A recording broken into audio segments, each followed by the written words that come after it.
Greetings, salutations, respect, and love. I'm Scott, you, my dear little knucklehead. You wandered onto the #1 prog rock channel on all of YouTube. Oh, bless your heart.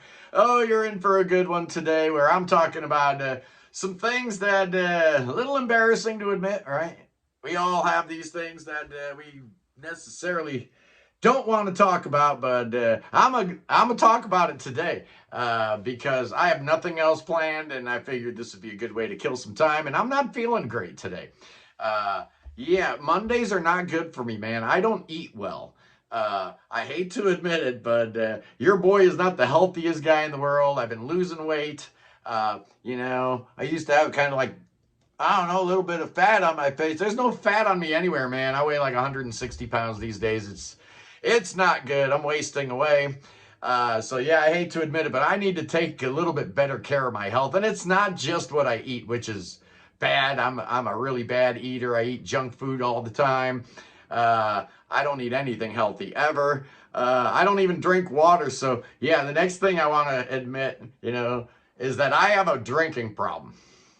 A serious drinking problem. Even though I haven't had a drop of alcohol in 30 years, my problem is this stuff right here, man. I am absolutely addicted to the Mountain Dew. In fact, I can't even look at it without wanting to sip. Oh, yeah, and it's a problem, man. It caused me to lose every single tooth in my mouth, at which point my wife was like, well, now you can quit drinking the Mountain Dew. And I'm like, why should I, man? I paid a pretty steep price for my addiction. I'm not giving it up anytime soon. I sacrificed all 32 teeth for Mountain Dew, so I'm not giving it up anytime soon. Oh, yeah, what else do I hate to admit?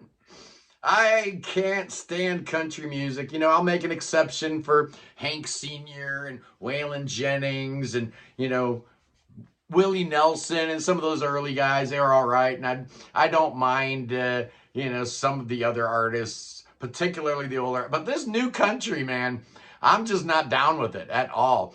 It's not even country, right? It's like bad rock and roll with a fiddle or some person with a bad accent. I mean, Shania Twain, what? She was from Canada. What's with that fake Southern accent? Keith Urban, right? What's he from, like, Australia? What's he doing singing like that with it? Give me a break, man. Country music's terrible. And I hate to admit it, but, I don't like opera. I love classical music, right? I can listen to La Boheme and Madame Butterfly and all that stuff.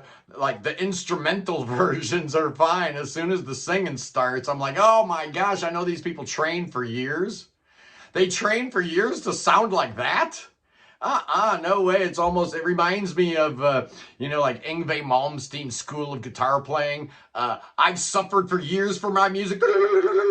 Now it's your turn. Oh, no, I don't want to hear it. I know those opera singers are very well trained and, how to hit those notes and control their vibrato and this, that, and the other thing, but I just don't want to hear it. You know what else I don't want to hear? I don't want to hear death growls. I've made my peace with the death growls.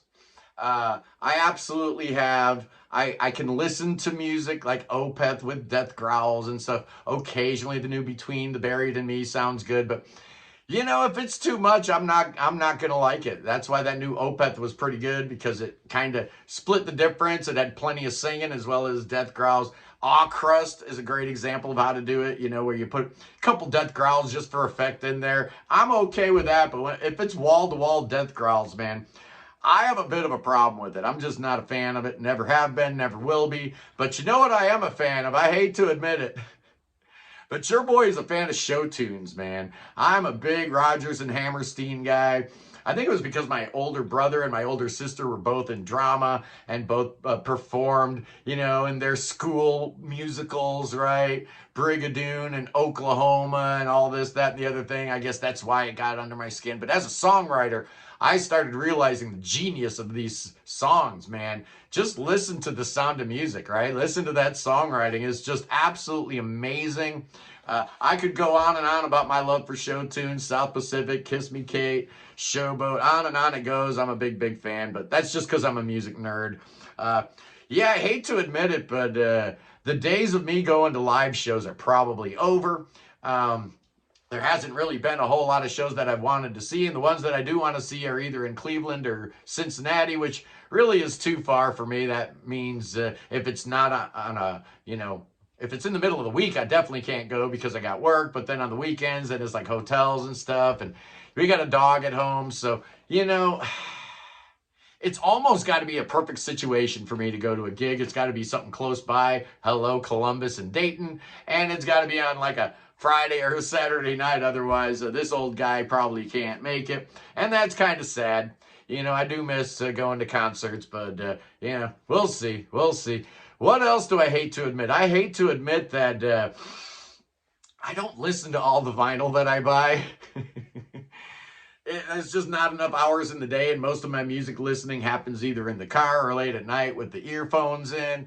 But yeah, I do crack open some of my vinyl and listen to it, but there's no way I'm going to listen to all of them. Right now I've got 1,400 pieces. About half of them are unopened. Sometimes I just open them up just to put them in my background because if it's shrink wrapped, there's too much glare. Yeah, that's pretty sad.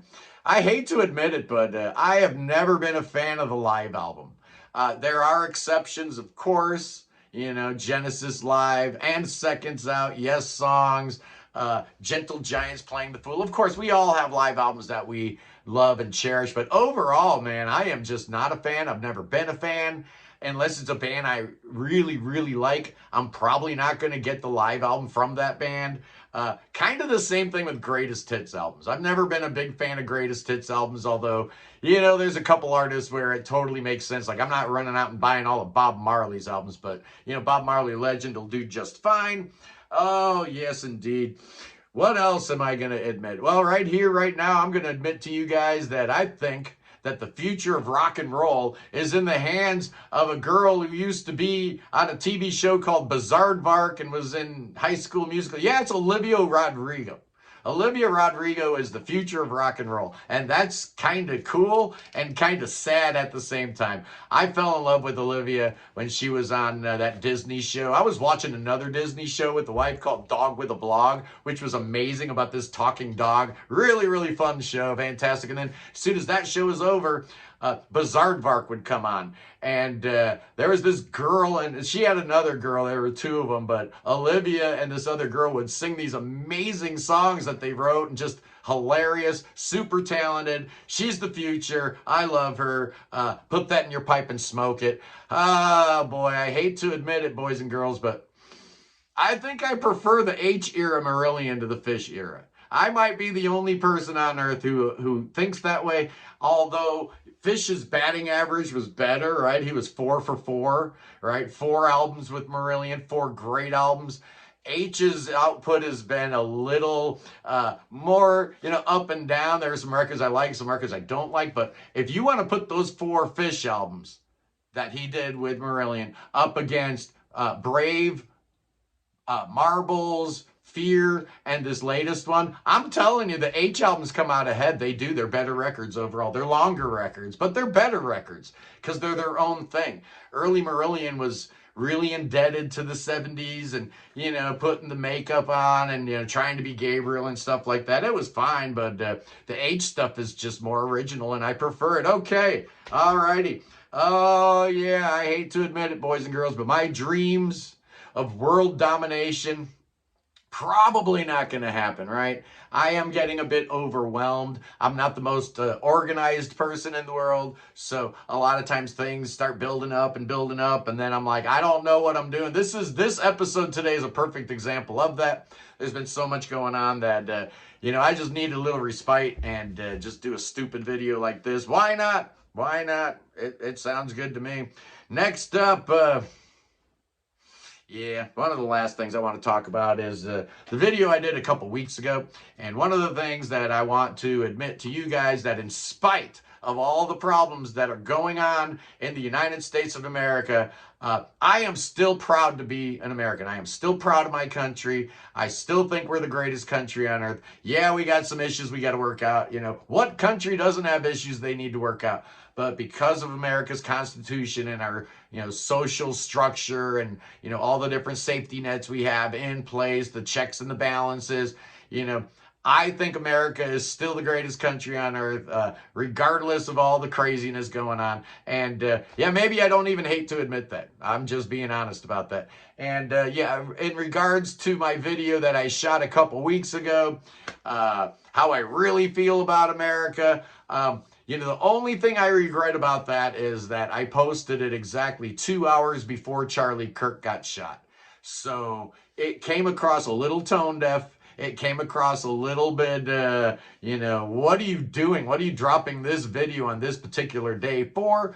And I've had all kinds of people come at me, trying to corner me, trying to put me in a box, trying to, you know, figure out exactly where I stand on the Charlie Kirk thing. Look, man, nobody deserves a bullet, right? Nobody deserves what happened to Charlie Kirk. Just because you don't agree with somebody, that doesn't mean you can put a bullet in their head. It doesn't work like that, man. It doesn't work like that, especially with Charlie, man. He was debating people all the time. If you got a difference of opinion, you could probably get down there and debate with him, make him look stupid, right? That's better than a bullet, right? Because now he's, you know, being martyrized. And if anybody thought for a second that Charlie Kirk dying was a good thing, look around, man. It's not a good thing. You know, killing people is never right.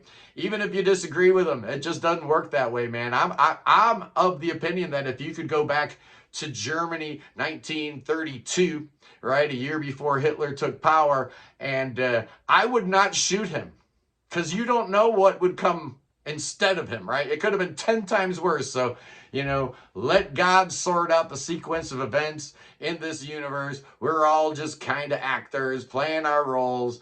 Play your role as good as you can, man. Be as good a person as you possibly can be. And everything's going to work out in the end. Absolutely. I love you guys.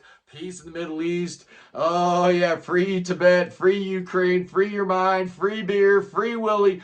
Support the Prog Corner, become a member, or if you don't have the money, you could just subscribe. That's cool too, boys and girls. Anyway, God save King Chucky. Chucky needs your saving. Oh, on this day more than ever. I already met with Donald Trump the other day. Oh, yeah, the meeting of the two kings. Oh, yeah, what a great day that must have been for the king, or the kings. Anyway, boys and girls, I'm going to get on the phone. I'm going to call Billy Bob right now. Hey, Billy Bob. Yeah, buddy. King Chucky needs some snakes. Oh, yeah. We're going to dance with snakes today for King Chucky. Oh, I hate to admit it, but I love the snake dance. Oh, yes, indeed I do. As these snakes go wild, they go crouch. Oh, they got me again. I'll see you tomorrow. Peace.